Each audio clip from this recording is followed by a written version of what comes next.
तो hello friends, welcome to my YouTube channel Arya's mobile. तो आज की इस वीडियो में हम जानेंगे आईसी अर्थात हमारे कहने का मतलब ये है कि आईसी जो मदरबोर्ड में मेन कंपोनेंट होता है उसे आईसी ही कहते हैं।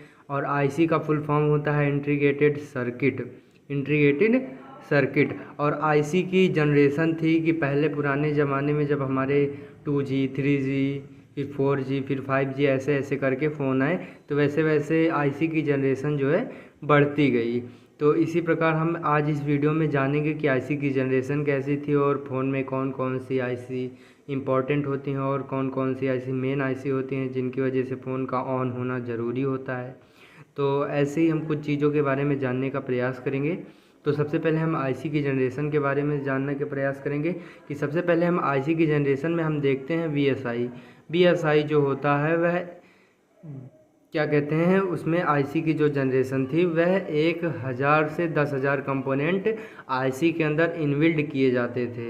अर्थात हमारे कहने का मतलब ये है कि जब 2G फ़ोन आते थे तो उसमें 1000 से 10,000 कंपोनेंट उसमें इनबिल्ड होते थे।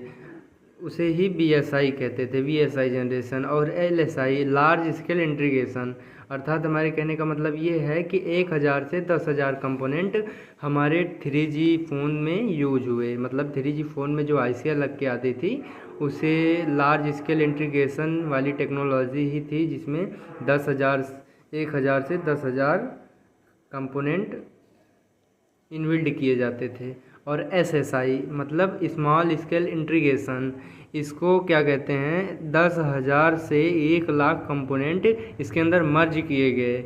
यह आईसी की जनरेशन थी जो धीरे धीरे बढ़ती चली आई और आज हमारे 5G फ़ोन में क्या कहते हैं 10 लाख कंपोनेंट से अधिक, अर्थात ULSI ultra large scale integration, अर्थात 10 लाख से 1 करोड़ कंपोनेंट्स जो है आईसी के अंदर मर्ज किए गए हैं। जिन कंपोनेंट्स को जानने के लिए हमारा उतना संभव नहीं है, पॉसिबल नहीं है। हमारा मोबाइल लाइन में केवल रिपेयरिंग का काम है, तो हमें केवल नॉलेज के लिए, एक्स्ट्रा नॉलेज के लिए यह जानना अति आवश्यक है। तो ये ULSI अभी तक टेक्नोलॉजी चल रही है कि 10 लाख से 1 करोड़ कंपोनेंट जो है इनबिल्ड किए जाते हैं। और मोबाइल फ़ोन में जो है मेन आईसीयाँ लग के आती हैं, उनमें से मेन आईसी जो होती है सीपीयू होता है। सीपीयू दो टाइप्स के, मतलब दो कंपनी के ज़्यादातर फ़ोन्स में 90% फ़ोन में मीडियाटेक सीपीयू लग के आता है।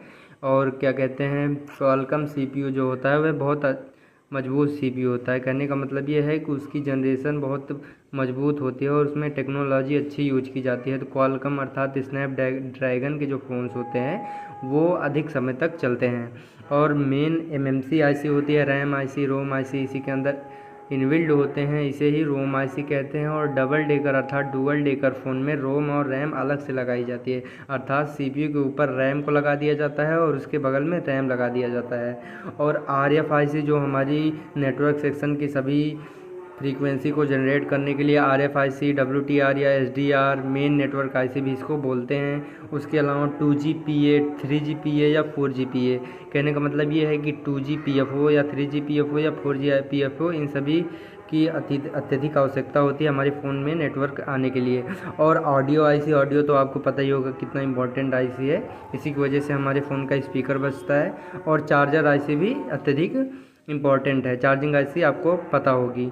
और रैम और रोम अर्थात डुअल डेकर जो फ़ोन होता है उसमें सीपीयू के ऊपर, अर्थात इस सीपीयू के ऊपर रैम को लगा देते हैं। और रैम और रोम जो होता है, मतलब रोम सीपीयू के ऊपर होता है और रैम जो होता है वो अलग से लगाते हैं।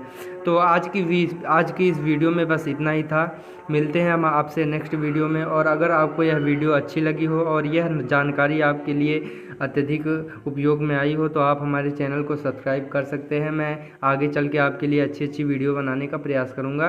तो मिलते हैं आपसे नेक्स्ट वीडियो में। धन्यवाद।